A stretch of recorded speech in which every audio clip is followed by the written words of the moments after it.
नमस्कार, कैसे हैं? मुझे उम्मीद है कि आप अच्छे होंगे, स्वस्थ होंगे और मस्त होंगे।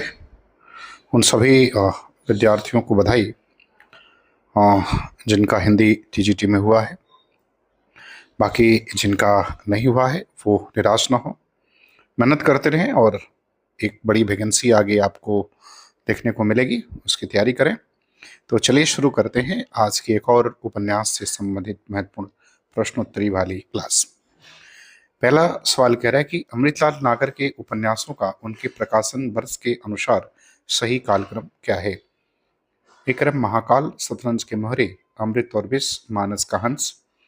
बी कह रहा है शतरंज के मोहरे, महाकाल, मानस का हंस, अमृत और विष। सी अमृत और विष, मानस का हंस, महाकाल, शतरंज के मोहरे।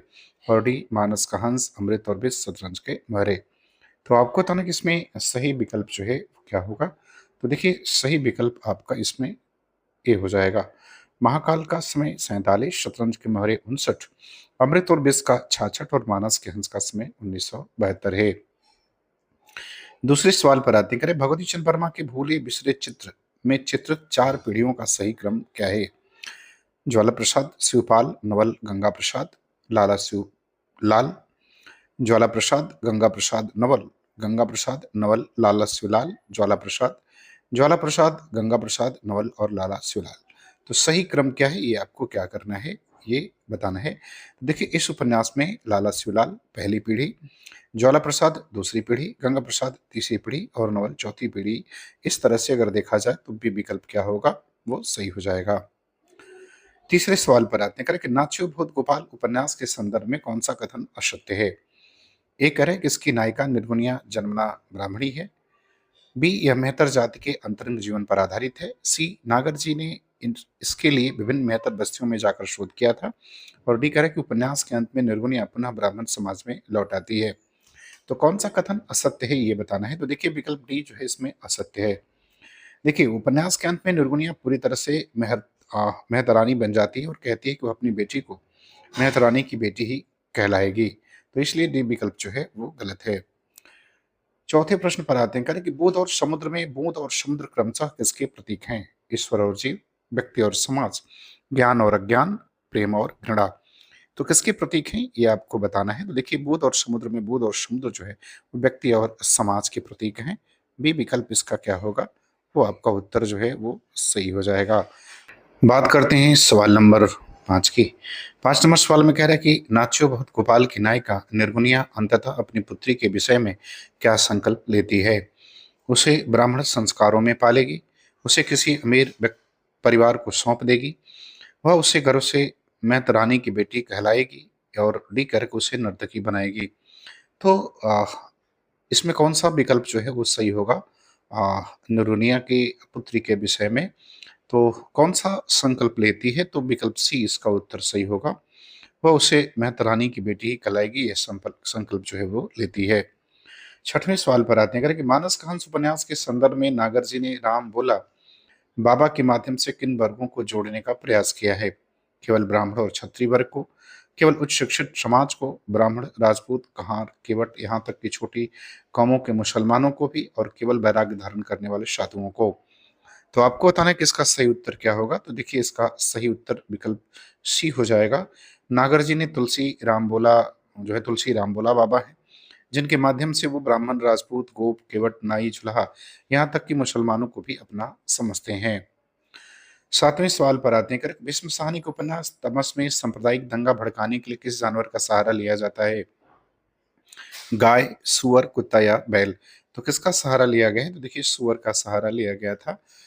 बी विकल्प सही हो गया। उपन्यास में यह दिखाया गया है कि एक सुअर को मारकर मस्जिद के सामने फेंक दिया जाता है, जो ब्रिटिश शासन और उसके करिंदों की एक सोची समझी साजिश थी। सवाल नंबर 8 पर आते हैं, कि विष्णु प्रभाकर का उपन्यास अर्धनारीश्वर मुख्य रूप से किस विषय पर आधारित है? ऐतिहासिक युद्ध, स्त्री शोषण और बलात्कार, किसान आंदोलन या धार्मिक पाखंड। तो किस पर आधारित है, आपको बताना है। देखिए, इस उपन्यास में सभी वर्गों के स्त्रियों के साथ होने वाले बलात्कार और उनके द्वारा सहे जाने वाले कष्टों का गहन विवेचन किया गया है। तो बी विकल्प सही होगा। करते हैं सवाल नंबर 9 की। एकदा नैमिषारण्य उपन्यास के माध्यम से नागर जी ने किस ऐतिहासिक कालखंड को चित्रित किया है? मुगल काल, गुप्त साम्राज्य के पतन के बाद का समय, 1857 की क्रांति या मौर्यकाल। तो किसका चित्रण किया है ये बताना है, तो उन्होंने गुप्त काल के पतन के बाद का। तो बी विकल्प उत्तर इसका क्या होगा, वो सही होगा। बात करते हैं सवाल नंबर 10 की। 10 में कह रहा है कि शतरंज के मोहरे में किस नवाब के शासनकाल की प्रमुख घटनाओं का चित्रण है। वाजद अली शाह और शाहजुदौला, शुजाजुद्दौला या गाजी उद्दीन हैदर और नसरुद्दीन हैदर, आ, आसफुद्दौला और शहादत अली और बहादुर शाह जफर। तो किसके शासनकाल की घटनाओं का चित्रण किया गया है, तो देखिए इसका सही उत्तर विकल्प बी हो जाएगा। गाजीउद्दीन हैदर और नसरुद्दीन हैदर के शासनकाल की घटनाओं का चित्रण किया गया है। सवाल नंबर 11 पर आते हैं। 11 में कह रहे हैं कि भगवती चंद्र वर्मा के उपन्यास सबही नचावत राम गोसाई के पात्र राधे श्याम को किसका प्रतीक माना गया है। बुद्धि, भाग्य, भावना या कर्म। तो किसका प्रतीक माना गया है ये आपको बताना है। तो उसे जो है बुद्धि का प्रतीक माना गया है। विकल्प ए जो है वो सही होगा। उपन्यास में 3 पात्रों में राधे श्याम बुद्धि, जबर सिंह भाग्य और रामलोचन पांडे भावना के प्रतीक हैं। 12 नंबर सवाल पर आते हैं। करें कि सुहाग के नूपुर उपन्यास में कोवलन को पुनः अपने पैरों पर खड़े होने के लिए कौन 5 लाख मुद्रा स्वर्ण मुद्राएं देता है। माधवी, पांडे महाराज, चोल राजा और कन्नगी। तो कौन जो है उन्हें 5 लाख स्वर्ण मुद्राएं देता है। तो देखिए उपन्यास में पांडे महाराज कोलवन को 5 लाख स्वर्ण मुद्राएं प्रदान करते हैं। तो बी विकल्प सही होगा। 13 नंबर सवाल पर आते हैं। करें कि उपेंद्रनाथ दास के उपन्यास गिरती दीवारों के नायक चेतन की पत्नी का क्या नाम है। नीला, चंदा, कुंती और प्रिया। तो चेतन जो नायक है गिरती दीवारें उपन्यास का, जो अस्क द्वारा लिखा गया है, तो इसकी पत्नी का क्या नाम है। तो इसकी पत्नी का नाम चंदा है। बी विकल्प जो है वो सही हो जाएगा, परंतु उसे पसंद नहीं करता और नीला से प्रेम करता है। सवाल नंबर 14 पर आते हैं कि अग्निगर्भा उपन्यास की नायिका सीता को उसके पति रामेश्वर ने क्या बना दिया था। एक प्रसिद्ध अभिनेत्री, धन कमाने वाली मशीन, एक प्रखर क्रांतिकारी और एक सफल लेखिका। तो आपको बताना है कि जो अब गर्भा उपन्यास है, इसकी नायिका जो सीता है, उसके पति रामेश्वर ने उसे क्या बना दिया। तो देखिए रामेश्वर सीता की प्रतिभा का उपयोग केवल धन अर्जित करने के लिए करता है और उसे एक धन कमाने वाली मशीन बना देता है, जिसका सीता बाद में विद्रोह भी करती है। तो बी विकल्प सही होगा। 15 नंबर सवाल पर आते हैं कि पीढ़ियां उपन्यास में किस पात्र के माध्यम से नागर जी ने इवनिंग स्टार और मॉर्निंग टाइम्स पत्रों का उल्लेख किया है। चंद्र टंडन, सुमत टंडन, युधिष्ठिर टंडन और जावेद। तो आपको इसका सही उत्तर जो है वो बताना है कि किस पात्र के माध्यम से नागर जी ने इवनिंग स्टार और मॉर्निंग टाइम्स पत्रों का उल्लेख किया है। तो इसका सही उत्तर जो है आपका विकल्प सी हो जाएगा, युधिष्ठिर टंडन। इवनिंग स्टार और मॉर्निंग स्टार इन 2 पत्रों का रिपोर्टर है और अब काफी तेज तर्राक दिखाया गया है। सवाल नंबर 16 पर आते हैं। कन्या विष्णु प्रभाकर के उपन्यास निशिकांत में किस समय काल की सामाजिक राजनीतिक परिस्थितियों का चित्रण है। 57 से 1900, 1920 से 1936, 1947 से 1960 और 1905 से 1920। तो आपको इसका उत्तर बताना है कि किस समय की जो स्थिति है, परिस्थिति है, उसका जो है वो चित्रण किया गया है। तो 20 से 36 तक बी विकल्प जो है उत्तर इसका सही होगा। सवाल नंबर 17 पर आते हैं। करें उदय शंकर भट्ट के किस उपन्यास में बौद्ध विहारों के दुराचार और ब्राह्मण धर्म की रूढ़ियों का संकेत मिलता है। नए मोड़, सागर लहरी मनुष्य, शेष अशेष, लोक और परलोक। तो उत्तर क्या होगा इसका, फटाफट उत्तर बताएं और जरूर ये जांचें अपने आप को कि आपने इन सभी प्रश्नों में से कितने प्रश्न जो है वो सही किए हैं। तो इसका सही उत्तर शेष और अशेष हो जाएगा। सवाल नंबर 18 पर आते हैं। करें सीधी सच्ची बातें उपन्यास में किन ऐतिहासिक घटनाओं को कथा का आधार बनाया गया है। 1857 की क्रांति और झांसी का पतन, 1938 से 1948 तक की राष्ट्रीय घटनाएं, मुगल काल का स्वर्ण युग और 1975 का आपातकाल। तो आपको बताना है कि इस उपन्यास में किस समय की ऐतिहासिक घटना को आधार बनाया गया है। तो बनाया गया है 38 से 48 तक की राष्ट्रीय घटनाएं। बी विकल्प उत्तर सही हो जाएगा। सवाल नंबर 19 पर आते हैं। करेक्ट, नागर जी के किस उपन्यास को ऐतिहासिक उपन्यास की श्रेणी में रखा गया है, जो 1854 से लेकर 1902 तक के काल को समेटा गया है। महाकाल, करवट, बिखरे तिनके, अमृत और बेस। तो इसका सही उत्तर क्या होगा, आपको बताना है कि नागर जी का वो कौन सा ऐतिहासिक उपन्यास है या ऐतिहासिक उपन्यास की श्रेणी में कौन से उपन्यास को रखा गया है, जिसमें 1854 से लेकर के 1902 तक के काल को समेटा गया है। तो इसका उत्तर विकल्प बी हो जाएगा। उपन्यास का नाम करवट है। 1854 से लेकर के 1902 तक के सामाजिक परिवर्तनों को ऐतिहासिक झांसी के रूप में जो है वो प्रस्तुत किया गया है।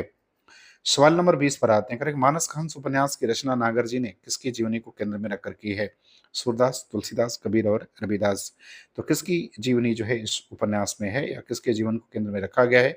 तो इसमें जो है वो तुलसीदास को केंद्र में रखा गया है। बी विकल्प इसका उत्तर जो है वो सही हो जाएगा। सवाल नंबर 21 पर आते हैं। करें कि भीष्म साहनी के उपन्यास बसंती की पृष्ठभूमि क्या है? पंजाब का एक गांव, महानगर दिल्ली की झुग्गी बस्ती, राजस्थान का रेगिस्तान और बनारस के घाट।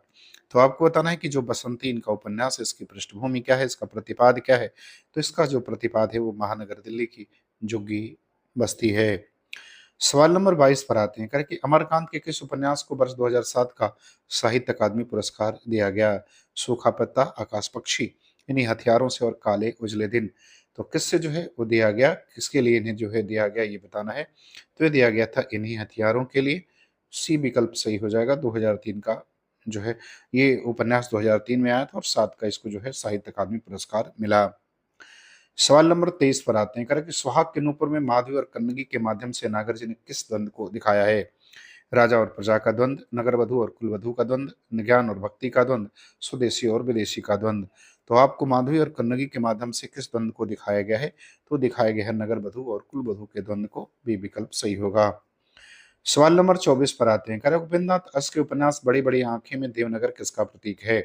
तो ये आपको बताना है। स्वर्ग का, भारत देश का, एक छोटे से गांव का और एक काल्पनिक महल का। तो किसका प्रतीक है? तो देखिए ये भारत देश का प्रतीक है। बी विकल्प इसका उत्तर क्या होगा, वो सही हो जाएगा। 25 नंबर सवाल पर आते हैं। करें कि बिखरे तिनके उपन्यास का मूल विषय क्या है? इसका प्रतिपाद बताना है।